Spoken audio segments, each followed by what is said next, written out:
Tonight, the tragic death of a little girl struck by a ute in her family's driveway. Also a breakthrough arrest over the ambush murder of Western Suburbs teen Scott Phillips. Will it be a Friday the 13th horror for Port or a fairy tale final? Exclusive pre-game access and breaking team news.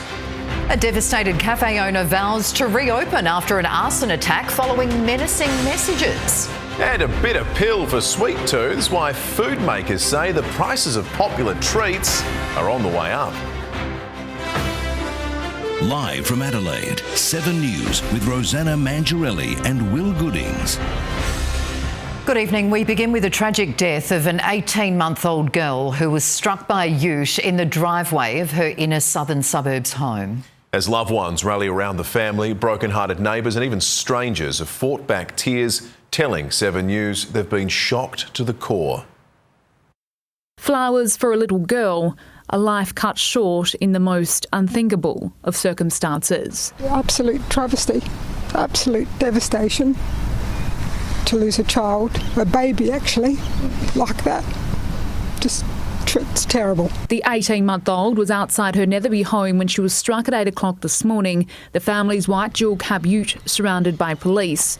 Distraught witnesses have told 7 News the little girl's father was behind the wheel. There's people everywhere.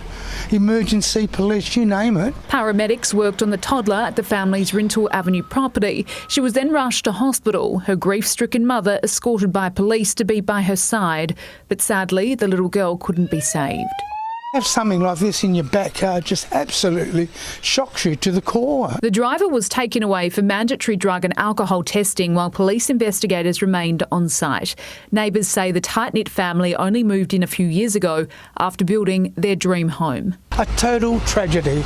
Loved ones, including the child's grandparents, have rallied together inside the family home.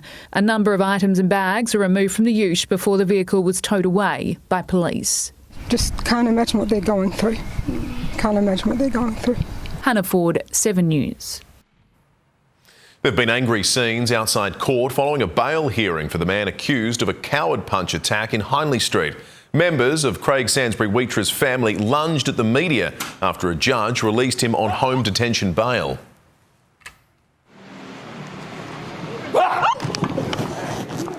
Sainsbury-Wheatra is accused of striking father of 2 Jordan Dodd with a single punch to the head in August. He's been released to a Greenacres address and will return to court in November. Tens of thousands of fired-up Power fans are right now descending on Adelaide Oval for a do-or-die semi-final blockbuster against the White-Hot Hawks. With the first bounce just over an hour away, the footbridge is awash with teal, black and white, the Port Faithful dreaming of a ticket into next week's prelim. Our team has exclusive access inside the ground tonight. But first to Casey Traw. And Casey, the Powers Army is in fine voice. Well, the drums are beating and the voices are in fine form, but fans here know they'll need to pull out a rabbit out of the hat tonight. But they're here roaring, ready to cheer them on to the very end. But look, they're in good company. There's plenty of fans here in gold and brown marching towards Adelaide Oval. Of course, it is all eyes on the Power. They'll be playing not only for their premiership hopes, but also for coach Ken Hinkley, whose future is under an enormous cloud. We're going to smash them tonight. We're going to just turn everything around from last week. Yeah, look, last week was just a practice game. We're going to smash this game. Easy. Don't worry about them. Now ready to challenge them, the Hawk Army has swooped into Adelaide by the thousands. Airline tickets so few and far between. Some former Hawthorn players were forced to charter a private flight of their own. Now the last time these two teams went head-to-head at Adelaide Oval was round 10, an absolute nail-biter resulting in a come-from-behind win for Port Adelaide by 1 point. Here's hoping for a thriller just like that tonight. Only time will tell. Rosanna? Wouldn't that be nice? Thank you very much, Casey. Let's go to Soder, who's inside the ground for us. Soder, there's been a shock late change. Yeah, Rosanna, absolutely. Veteran big man Charlie Dixon has been ruled out and may have played his last game, in fact. And now he warmed up with assistant coach Chad Corns a little earlier, but he will be replaced by youngster Will Lorenz, who'll be playing just his second game. Now, the other players have been out there warming up and getting in the zone to face the Hawks, but it is hard to ignore Port's recent finals record. 4 straight losses at an average margin of 56 points. Now, he's in his 12th season, Ken Hinkley as coach, and we know his future is on the line tonight despite having a year left on his contract. He's made some big calls, of course. Todd Marshall's back for just his second game in 10 weeks, alongside Asava Radaglia and Mitch Georgiades up front. While Travis Boak, well, he could be playing his last game of what's been a stellar AFL career. Zach Butters will play through the pain of a rib injury, while chief antagonist Jack Ginnivan is going to lead the fleet-footed Hawks forward line. The atmosphere building really nicely here at ground level. There's a lot of nervous energy, but also there's a lot of hope that the Power can book a preliminary final date with Sydney with a bounce-back win tonight. We're going to have the final word from the Power's assistance coach, Josh Carr, a little later in Sport.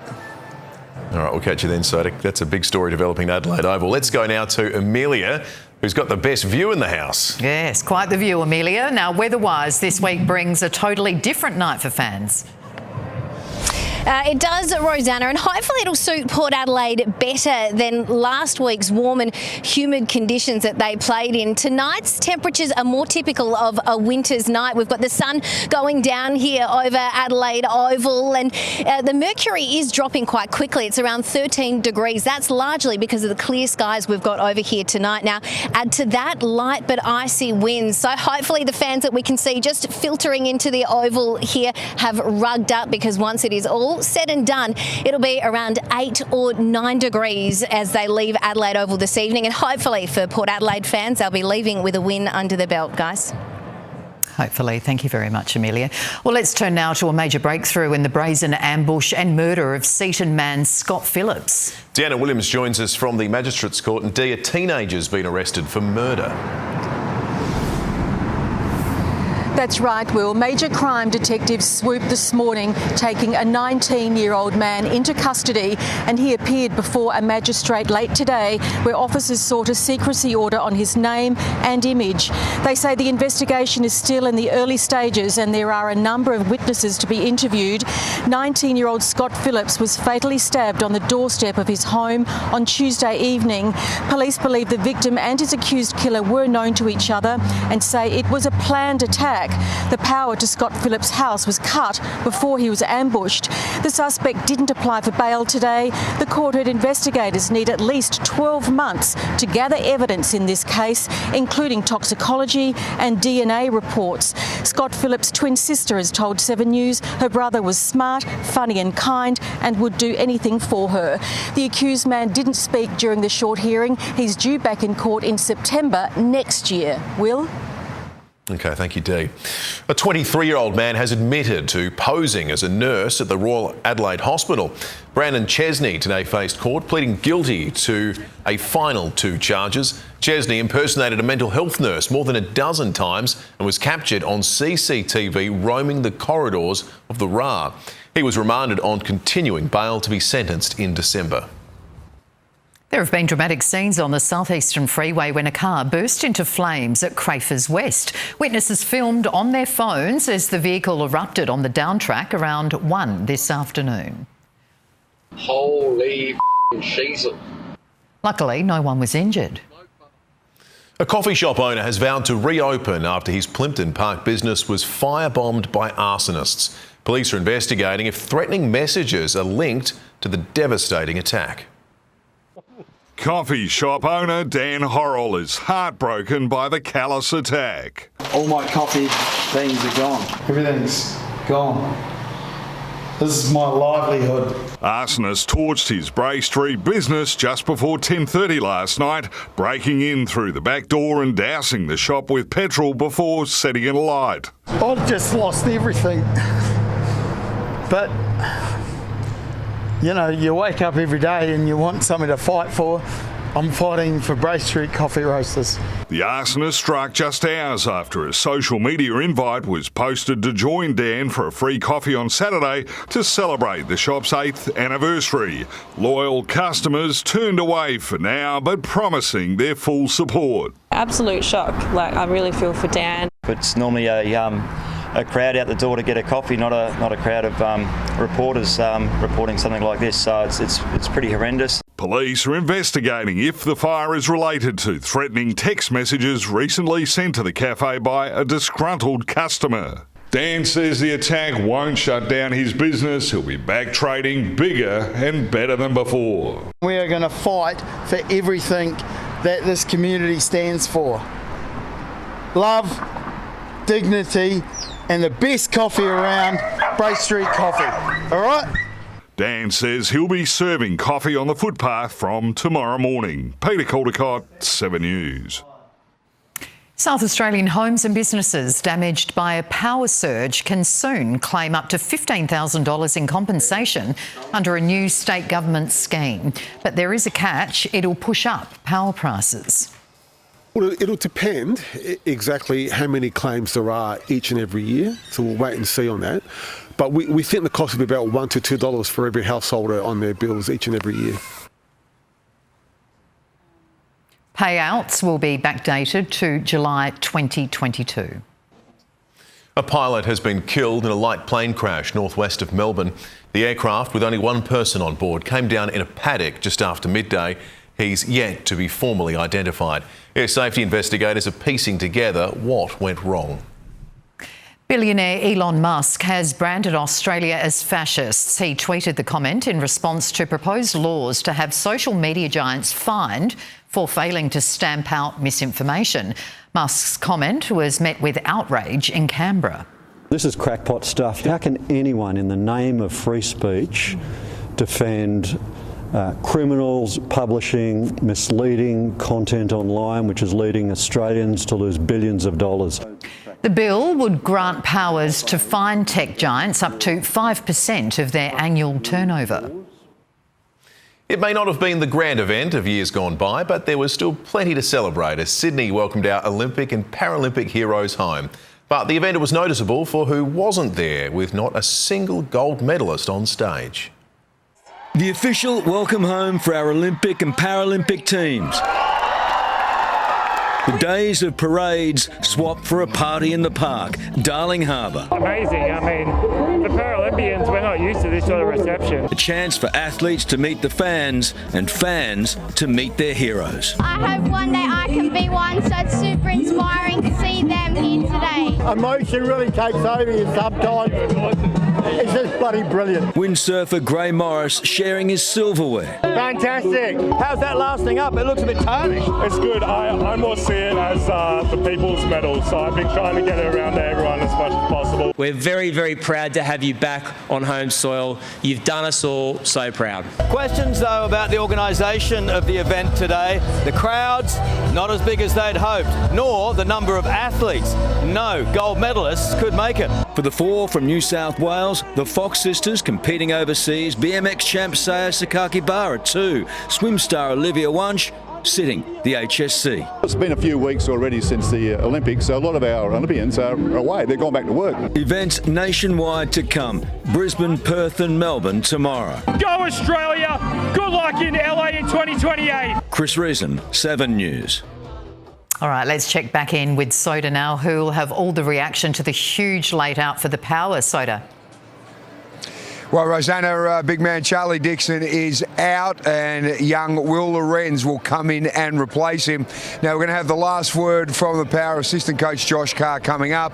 And Port is desperate to bounce back and keep its season alive tonight against the Hawks, who are red hot. We'll get the thoughts of tonight's game too from 7 footy expert Scott Camporelli.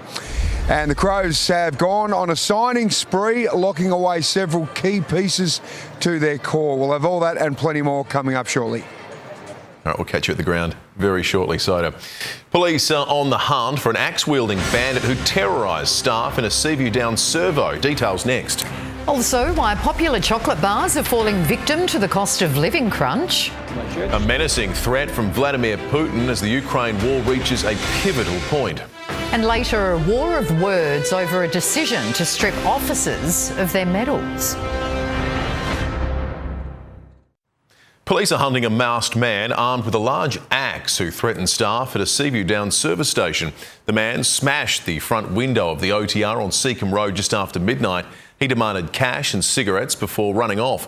Patrol searched the area but couldn't find the suspect. He was wearing black clothing, a black face mask and glasses. Food manufacturers have been hauled before Parliament and grilled over why grocery prices are rising so sharply.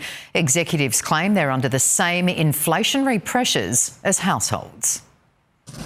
With the price of cocoa soaring, the cost of living is now hitting shoppers in the sweet tooth. 200% increase in the last 2 years. Forcing chocolate prices higher and making chocolate bars smaller. Shrinkflation. The price increases we have reluctantly taken had been necessary to keep our business viable. Food and groceries, the nation's biggest manufacturing sector, generates $163 billion a year, employing 280,000 people and feeling the cost of living pinch just like shoppers. Domestic manufacturing is becoming increasingly expensive. Costs of labour, transport, energy, commodities, packaging, warehousing continue to rise. Food industry turnover increased 11% last year, but profits were down 7%. The biggest factor, energy prices and the huge cost of upgrading equipment to comply with the clean energy transition, leaving food manufacturers crying out for tax breaks. We urgently need targeted capital investment incentives. Their energy bills up 30% in 5 years. It shows the challenge in a global energy market with energy prices up in every country in the world. The ideological approach that the government has taken to energy, and particularly around gas, has seen energy prices soar. Chris Bowen insisting the best way to get energy prices down is to continue building renewables up. Mark Riley, 7 News. After raging for more than 2.5 years, the war in Ukraine has reached a pivotal moment as Western leaders contemplate allowing their weapons to be used deep inside Russian territory. Vladimir Putin warns such action will bring swift retribution. Another night of relentless drone attacks in northern Ukraine left this town battered with dozens injured. And in the east, Russian artillery did this. Red Cross vehicles targeted and 3 workers killed. Ukrainian President Volodymyr Zelensky called it another war crime, a war he fears will be lost without the ability to hit Russia at home. Ukraine is desperate to use long-range Western-supplied missiles inside Russian territory. But right now, the UK and US haven't given that permission. We are still waiting for your permission. You know about it, I think, something. Why do you need it so badly? We need to survive. British Prime Minister Keir Starmer is en route to Washington to discuss the issue with President Biden. But it would be a major escalation, one the Russian president says he won't tolerate. This will mean that NATO countries, the United States and European countries are fighting Russia, he warns. And if this is so, then we will make appropriate decisions based on the threats that will be created for us, threatening a wider war with deadly consequences. In London, Joel Dry, 7 News. Amid chaotic anti-war demonstrations in Melbourne, a protester has attached herself to a car with cement. That's next. Also, how a debate victory has translated into a poll boost for Kamala Harris. Why investors are abandoning Adelaide and what it means for struggling tenants. And later, the tech billionaire who's just pulled off the first private spacewalk. Anti-war protesters have adopted a dramatic new tactic, cementing themselves to cars at a demonstration against war machines. It comes as a war of words erupted over Labor's decision to strip soldiers of their medals over alleged unlawful killings in Afghanistan. Her arm cemented to her car, a protester blocks the entrance to Melbourne's Kingsway Bridge. Police forced to chisel her free.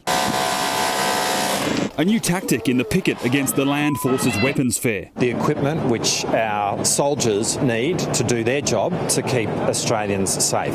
As the opposition leader accuses Richard Marles of keeping senior military leaders safe from scrutiny. Only stripping war medals from a handful of SAS commanders found by the Brereton inquiry to bear moral command responsibility for war crimes in Afghanistan, allegedly committed by soldiers under their command. Why is it okay to throw sort of lower ranked diggers under the bus, but those who are higher up the chain avoid any scrutiny? The absolute height of Peter Dutton. Most of these war crimes happened when he was a senior minister and he did nothing. He suspended the decision making in relation to command accountability. Difficult decisions require leadership. But the Greens spokesman says allowing senior ADF leadership to retain their medals is a disgrace. Mr Shoebridge is also questioning whether any of the soldiers actually accused of committing the war crimes will ever face prosecution. It's almost as though the defence establishment in Australia set up a system that will never hold people to account. Rob Scott, 7 News. The latest election polls suggest Kamala Harris is carving out a strong lead against Donald Trump following this week's fiery debate. A survey from Reuters Ipsos has Harris leading her opponent 47% to 42%. The Republican nominee has ruled out a rematch. So because we've done 2 debates and because they were successful, there will be no third debate. At a rally in North Carolina, Ms Harris said they owed it to the voters to have a third debate. There's more bad news for tenants. New data shows 1 in 7 investors has sold in the last year, with most of those properties no longer for lease. Angelique Opie explains. It is the great investor exodus, and a survey of 1,200 landlords nationwide spells bad news for tenants, pointing to fewer homes for lease. The big bailout has been in Brisbane. As investors cash in on a booming Queensland market, they're also getting out of the slow Melbourne scene, and to a lesser degree, Sydney. 2 in 3 of those properties are being snapped up by owner-occupiers rather than on-sold to other investors. They're walking away because of costs. Maintenance and management fees are adding up, so are rates and utilities, as well as debt and interest rates. On the other hand, savvy buyers see Melbourne as the best place to put their money, followed closely by Perth, then Brisbane. They're steering clear of Adelaide, with just 5% prepared to gamble on Sydney. Coming up, see the moment a tech billionaire made history when he completed the first private spacewalk. That's next. Also, relief at last for a man with a piece of Lego up his nose for nearly 30 years. And later, 2 footy champions are opening up about their cancer battles. Tonight's edition of The Nightly is out now. Australia's only digital newspaper to drop nightly. Free to your device every weeknight. Spend your night wisely at thenightly.com.au. It's incredibly lucky no one was hurt when a train ploughed into a semi-trailer with an army tank on the back of it in South Carolina.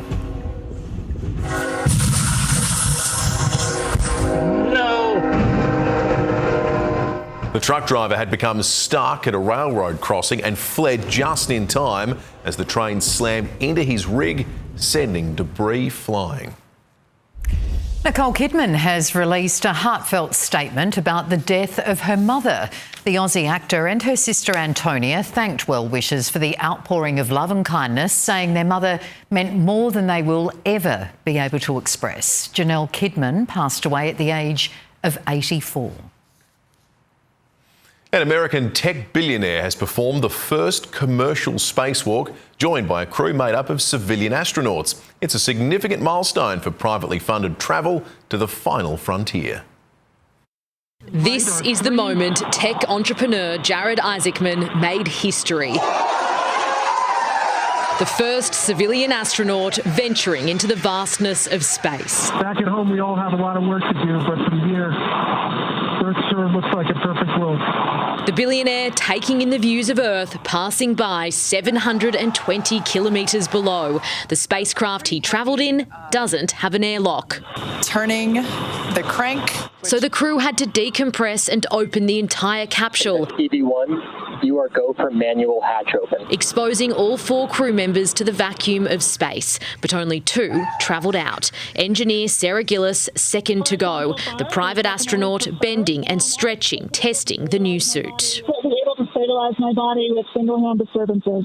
An oxygen line tethered to the suit, stopping her from floating away. We haven't had a new spacesuit in over 40 years. So all the latest technology since then integrated into a new tech suit. It's hoped it will be used for potential future missions to the Moon and Mars.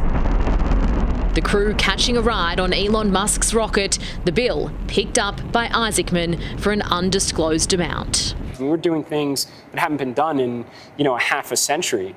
And the idea, hopefully, is we learn a lot from it. An out-of-this-world experience that money can buy if you're a billionaire.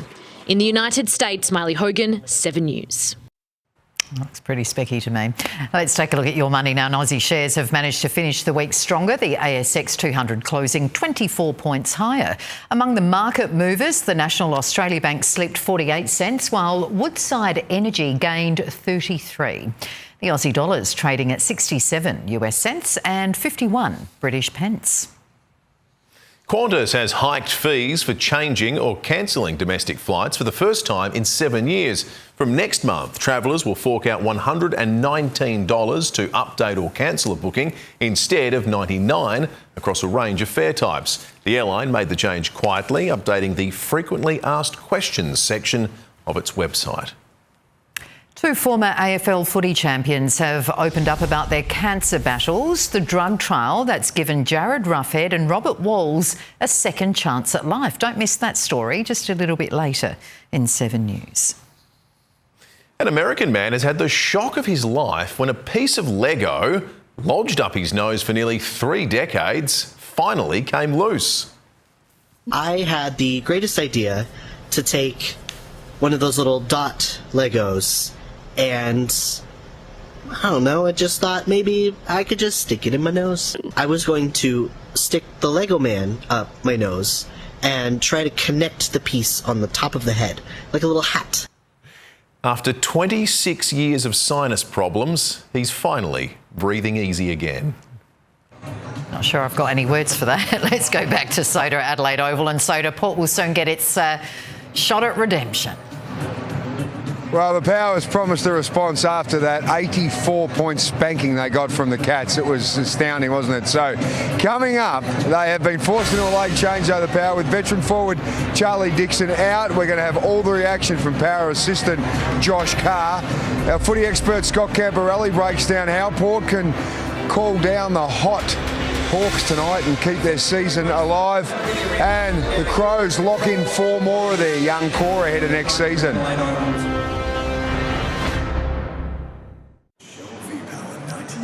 Hello again. Well, Port Adelaide's season is about to go on the line against the Hollywood Hawks. Josh Money has all the final team news. Josh, there's been a big change. There has, Soda. It's a big one, quite literally. Charlie Dixon is a late out. He failed a fitness test, has been struggling with illness for a couple of weeks and now may well have played his final game for the club. That means it's a huge second game for Will Lorenz, who will start as the sub tonight. Fittingly, he is the grandson of 1961 Hawthorn Premiership captain Graham Arthur. With Charlie out, there's even more pressure on Todd Marshall, who will play his first full game in nearly 10 weeks. But it was the midfield that really let the Power down against the Cats. We caught up with the man in charge of the engine room, senior assistant Josh Carr, who talked about the tough review he held with his group. It's pretty obvious that we weren't up to where we needed to be as a midfield group, and we are an honest group and we have those honest conversations. So without obviously giving you a hell of a lot, it wasn't just me; it was the players themselves, expressing how disappointed they were, but also what we can do about it this week. Now, at least there is no late drama for Zach Butters. The vice-captain will play through the pain after being subbed out at half-time last week with badly bruised ribs. So much heat on the Power and their coach tonight. They've lost their last 4 finals by an average of 9 goals, but they have a chance to right all those wrongs and book a spot in a prelim final against the Swans next week. The stage is beautifully set, Soda. Cannot wait, and of course all the action live and free on 7 straight after the news.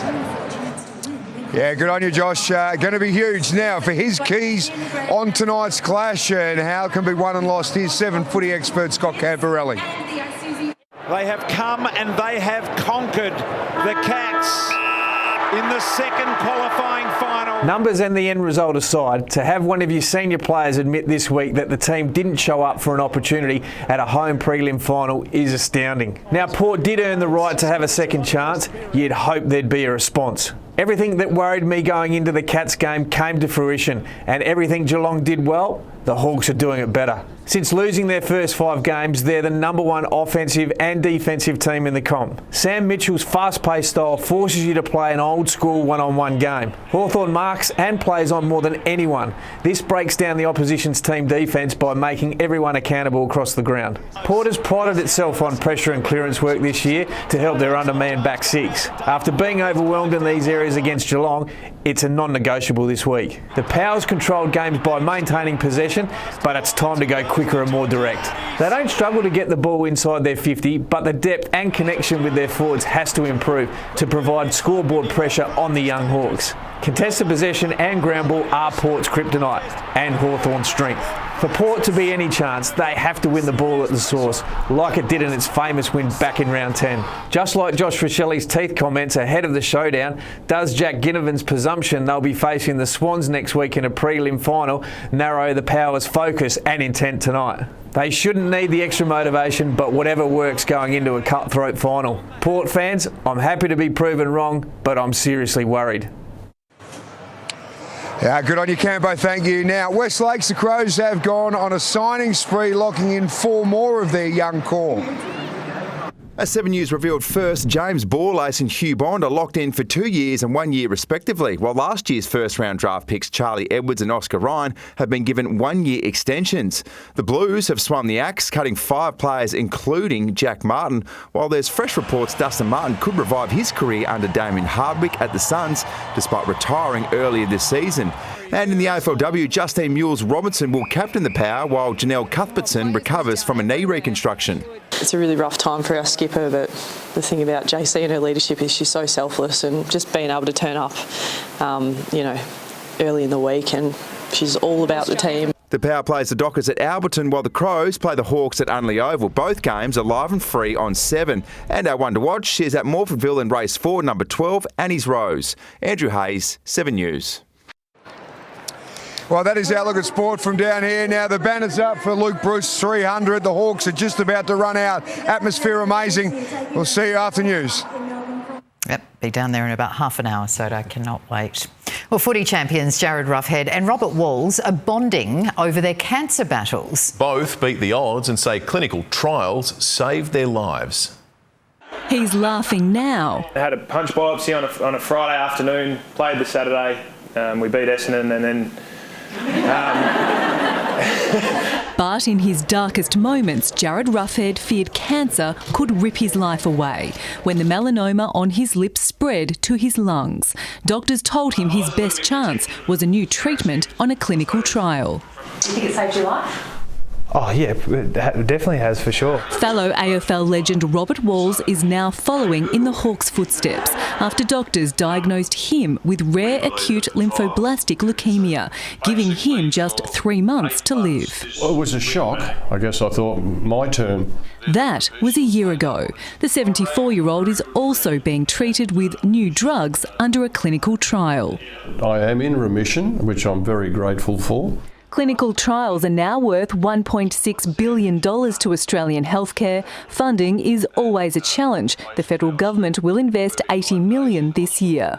GSK is recruiting patients for 105 clinical trials at the moment. Across the board, there are almost 8,500 registered in Australia this year. The studies cover a wide variety of conditions in addition to cancer, including Alzheimer's, lupus and kidney disease. They're doing it for our children and their children's children, so it's the future. Christy Mayer, 7 News. It's the morning pick-me-up that's paying it forward. How a hot cup of joe is helping the Sammy D Foundation next. And just moments away from tonight's semi, I'll have all the latest weather details for you, live from Adelaide Oval, right after the break.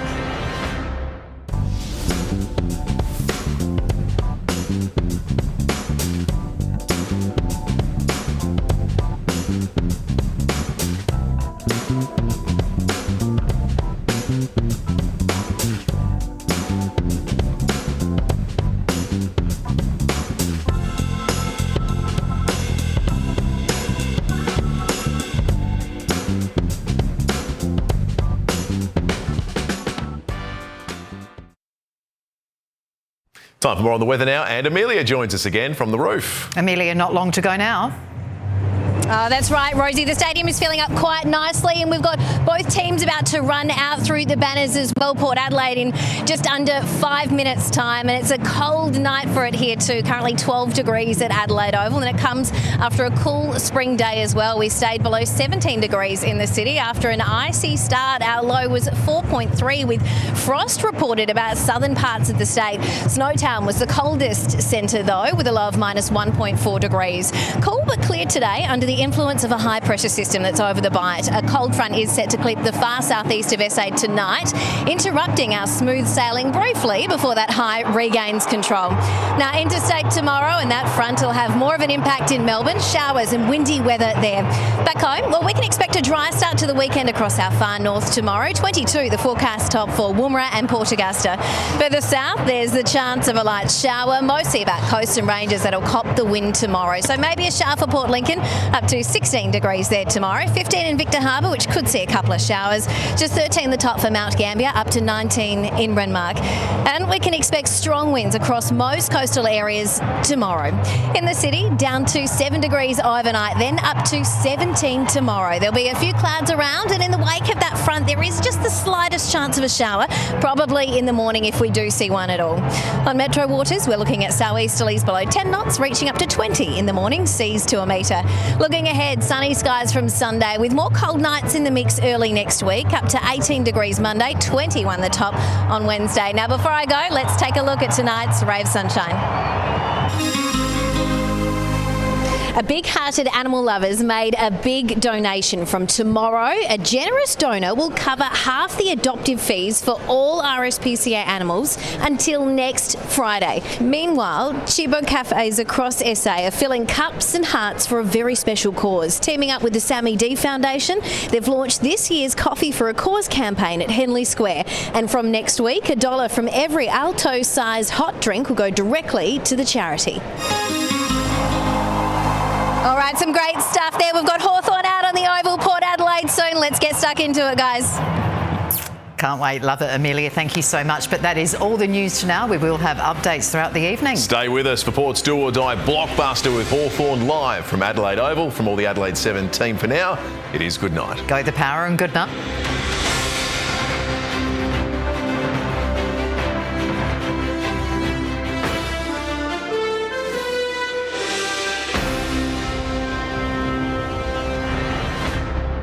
The 7 News app will give you the news you want every minute of every day, including breaking news alerts. Download the 7 News app now.